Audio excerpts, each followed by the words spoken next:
விளக்கு எண் படத்துல இருக்கிற கதாபாத்திரங்கள், பெண் கதாபாத்திரங்களை பத்தி அப்படின்னு பேசும்போது, இந்த படத்துல வந்து 4 அம்மா இருக்காங்க, மிக முக்கியமான கேரக்டர்ஸ். அதுல முதலாவது அம்மா ஹீரோவுடைய அம்மா, தன்னுடைய ஏழ்மை காரணமாக குழந்தைய வேற ஒரு வடநாட்டுக்கு பணிக்காக அனுப்புகிற அம்மா, அன்பான அம்மா. அதுக்கப்புறம் நம்ம பார்க்குற இன்னொரு அம்மா வந்து தன்னுடைய பெண்ணை தனியாக பாதுகாத்து எப்படியாவது இந்த பெண்ணை, தன்னுடைய மகளை கரை சேர்த்து விட வேண்டும் அப்படின்னு நினைக்கிற அந்த ஜோதியுடைய அம்மா. அவங்களுடைய கணவன் வந்து கைவிட்ட ஒரு கணவராகவோ இல்லை குடி போதையில ரொம்பவுமே இவங்களை தொல்லை பண்ணின கணவராகவோ இருந்திருக்கலாம்.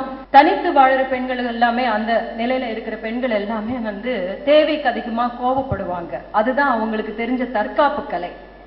சும்மா எதிரோ சொன்னா கூட உடனே கிட்ட வந்துடக்கூடாது, கிட்ட வந்துட்டா நம்ம வந்து பாதிக்கப்பட்டுருவோம், பாதிக்கப்பட்டுட்டா என்ன மாதிரியே என் பெண்ணும் பாதிக்கப்பட்டுருவா அப்படின்ற ஒரு தாயாக அவரை காமிச்சிருக்காரு. ஆனா அந்த தாய்க்கு வந்து ஒரு சின்ன ஒரு மாற்றத்தை கொடுத்திருந்தாரு இயக்குனர்.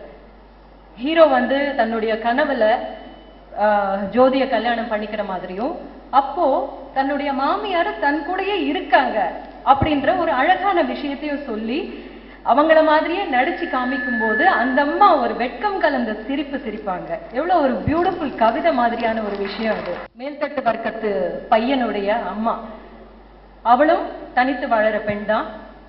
சமூக சேவையோ இல்ல பள்ளி நிர்வாகி அப்படின்ற ஒரு முகமூடியில போர்வை இல்ல, சில தவறான வழிகள்ல அவங்க நடந்துட்டு இருக்காங்க அப்படின்றத காமிச்சு, அப்படி தவறான வழிகள்ல, அதாவது தவறு செய்யக்கூடிய ஒரு பையன் வந்து அவனுடைய தாயோ தந்தையோ வந்து தவறான முறையில இருந்திருப்பாங்க அப்படின்ற ஒரு விஷயத்த சொல்றாங்க. அது ஒரு சின்ன கிளீஷேவா எனக்கு பட்டாலும் கூட அந்த ஒரு தாயை காமிச்சிருக்காங்க. சோ இப்படிப்பட்ட தாய் இந்த மாதிரியான வழிகள்ல ஆணா இருந்தாலும் பெண்ணா இருந்தாலும் போனா நம்மளுடைய அடுத்த சந்ததி எப்படி பாதிக்கப்படுது அப்படின்ற விஷயத்தையும் அது மூலமா சொல்லியிருக்காங்க. 4வது தாய் மிக முக்கியமான கதாபாத்திரம் அப்படின்னு எனக்கு பட்டது வந்து, அவ தாயா வரல இந்த படத்துல, ஆனா அவ ஒரு விலை மாது. அந்த விலை மாது தன்னுடைய உடம்ப வித்துக்கிட்டு தன்னுடைய வயிற்று அவ கழுவிக்கிறா தவிர, லஞ்சம் வாங்கியோ மற்றவங்களுடைய வயிற்றை சுரண்டியோ வாழ்க்கை நடத்திட்டு இருக்கிற, பொழப்பு நடத்திட்டு இருக்க, மாடி வீடு கட்டிட்டு இருக்கிற எந்த ஒரு பெரிய மனிதர்களை மாதிரியும் இல்லாத தாயுள்ளம் கொண்ட ஒரு தாய்.